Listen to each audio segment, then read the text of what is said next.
A root system holds more mass than the tree above it. Everything visible, the trunk, the canopy, the fruit people pick, depends on what no one bothers to look at underground. This week's verses share a pattern. God's attention falls consistently on what is hidden, the sustaining thing, the honest thing, the thing no one would put on display. Before you hear each verse, read and reflect it on. Watch for that. Watch where God's eyes go when yours wouldn't.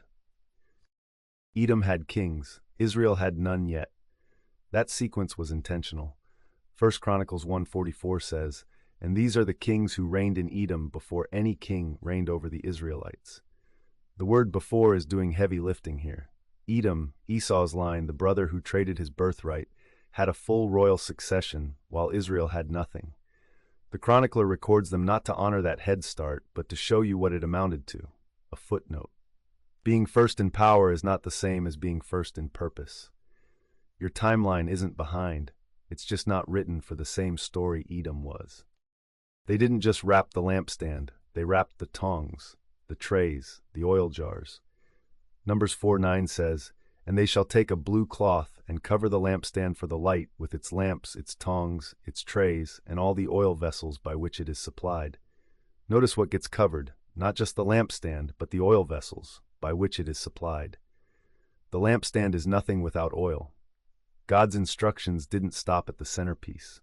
He covered what sustained it, the quiet, sustaining things in your life, the habits, the stillness, the ordinary practices.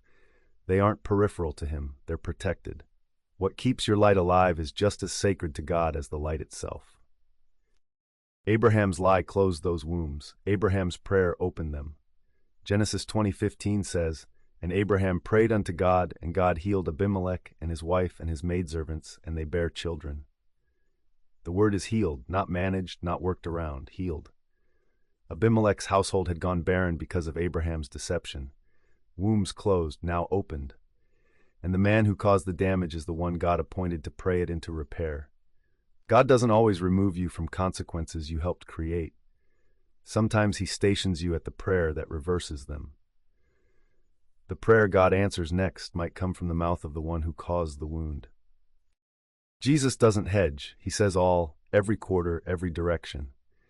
Luke 21:17 says, "And you will be hated by all for my name's sake." The word is all, not some, not many, all. Jesus said this before any of them had been arrested, stoned, or exiled. He named the full scope up front. And notice, the hatred isn't for anything you've done, it's for His name. You are a target because of what you carry, not who you are. What you're carrying isn't a burden they hate, it's a name they cannot extinguish. Paul names his own defense foolishness before a single critic can. 2 Corinthians 11:1 says, "I wish you would bear with me in a little foolishness. Do bear with me." The word Paul reaches for here, foolishness, wasn't accident or false modesty. His opponents were already calling him weak, unimpressive, a fraud. So Paul walks straight into that charge, picks it up, and leads with it. That's not performance humility. That's someone who decided being truthful matters more than being credible. You don't need their approval to say the true thing. What you've been calling too vulnerable to say, Paul called it foolishness and said it anyway. What does it mean to truly trust in God's word? 1 Peter 5:1 says, "So I appeal to you, elders among you, as a fellow elder and a witness of the sufferings of Christ, as well as a partaker in the glory that is going to be revealed." Peter does not say, "I watched Christ suffer." He says, "I witnessed it." The word carries courtroom weight, implying testimony that costs something. For the man who warmed himself at an enemy fire while Jesus stood trial, this self-identification is not a boast, but an act of costly honesty. He earns the right to appeal to suffering elders not by being above them, but by having been broken beside them. The phrase "glory that is going to be revealed" holds the whole verse in tension. Leadership exercised now is not validated by present status, but by a future disclosure still under wraps.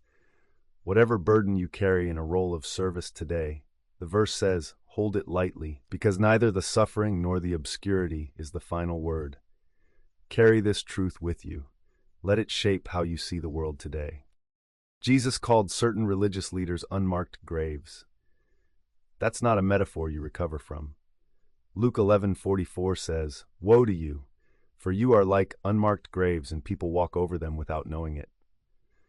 An unmarked grave in first-century Judaism was a serious problem. Anyone who stepped on one became ritually unclean without realizing it. Jesus is saying these leaders don't just fail people, they contaminate them invisibly. The danger isn't what's on the surface. It's that there's no warning sign at all. People walk away from these leaders thinking they're fine, and they're not. The most dangerous corruption is the kind nobody can see. There is a quiet insistence running through these passages that God does not evaluate the way surfaces suggest he should. What is early is not what is chosen. What is visible is not what is protected. What is credible is not what is true. And what looks clean can be the most dangerous thing in the room. This is not a general principle about humility. It is something more specific and more unsettling. God has structured his work so that the load-bearing elements are almost always the ones you would overlook. The sustaining vessel matters as much as the flame. The man who caused the wound is stationed at the prayer. The apostle who denied everything becomes the one whose testimony carries courtroom weight, precisely because the denial happened, not in spite of it. What this dismantles is the assumption that spiritual credibility is built by accumulation. More visible fruit, more recognized authority, more years without public failure. These verses collectively say the opposite. Credibility before God is built in the places you would never display. In the oil jar, not the lampstand. In the prayer after the lie, not the sermon before it. In the willingness to call your own defense foolish before anyone else gets the chance. This has a practical consequence for anyone carrying weight in obscurity right now. Sustaining something no one sees, serving in a role that offers no validation, holding to honesty when performance would be easier. The pattern says you are not in a waiting room. You are in the exact location where God does his deepest work. The hidden place is not a detour from significance. It is where significance is forged. So here is the question to sit with this week. What are you sustaining in secret that you have been treating as less important than what others can see? And what changes if God has been protecting that thing all along? Next week brings 7 new verses and another pattern waiting underneath them. Subscribe so you catch both the daily verse and the weekly thread that ties them together. Whatever you are carrying that no one has acknowledged, God has not missed it, and he is not finished with it.